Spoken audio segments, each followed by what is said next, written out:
Masteron is the most popular trade name given to the anabolic steroid drostanolone propionate. Appearing on the market in the late 1960s thanks to Eli Lilly and Syntax, this dihydrotestosterone compound was touted as being a formidable opponent to breast cancer. Unfortunately, despite its moderate androgenic nature, virilization symptoms were commonplace, and it is no longer prescribed for such treatment. Masteron is still listed as an approved U.S. pharmaceutical medication. However, it is no longer manufactured as a prescription medication, leading all manufacturing to exist on the black market. Masteron, as stated, is a derivative of DHT. Specifically, the DHT hormone has been modified by the addition of a methyl group, thereby increasing its anabolic power. This version of Masteron is also accompanied by the small propionate ester, which controls the release time of the hormone once injected into the body. Masteron is not considered a strong mass-building steroid. In fact, you won't find anyone who uses it for this purpose, as it would be virtually useless. It can be, however, a very useful steroid during a cutting phase or for the purpose of athletic enhancement. Masteron has been shown to be very beneficial to athletes looking to increase speed and strength without unwanted weight gain. It is also a fantastic conditioning steroid during the cutting phase. Masteron has the ability to promote a harder and drier physique, enhance fat loss, and most importantly, act as a lean tissue protectant. Hard dieting can be extremely detrimental to lean muscle tissue as it creates a catabolic state, but the introduction of Masteron into the plan will ensure this lean tissue is protected. When it comes to the conditioning effects of Masteron, you should not mistake this steroid for a magical supplement. It will not make a fat physique appear lean and hard. For the visually related conditioning effects to be enjoyed, you will need to be fairly lean. For this reason, most will introduce Masteron into their cycle late into the plan.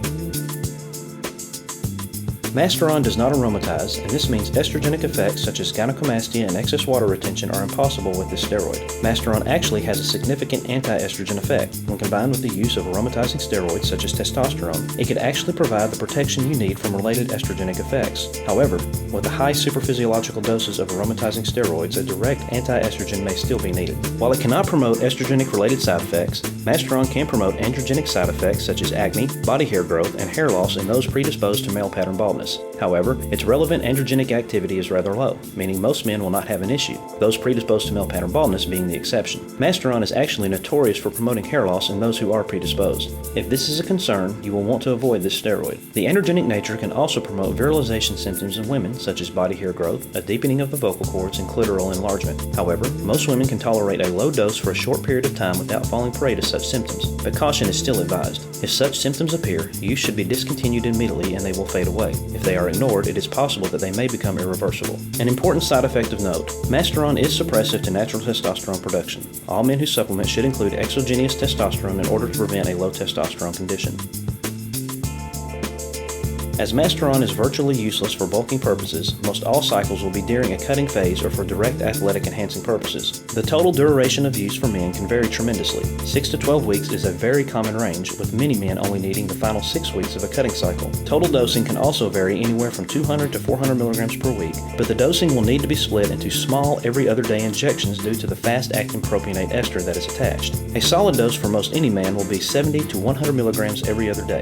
A stack that includes another non-aromatizing steroid can be very useful for this purpose. Common stacks that stack well with Masteron include Anavar, Primobolan, Trenbolone, and Winstrol. Regardless of the steroid you choose, ensure you provide enough testosterone into the total equation. Women who supplement with Masteron will find the total use should be limited to 4 to 6 weeks if virilization is to be avoided. If it is to be avoided, most will want to keep their total dosing at 50 milligrams per week. 100 milligrams per week can be attempted the next go-around if a positive response was enjoyed at 50 milligrams. Many women can tolerate a 100 milligram dosing quite well. However, understand this does increase the risk, and it should not be attempted until you become comfortable with the 50 milligram range. Regardless, 50 milligrams per week is more than likely all the Masteron most women will need or desire.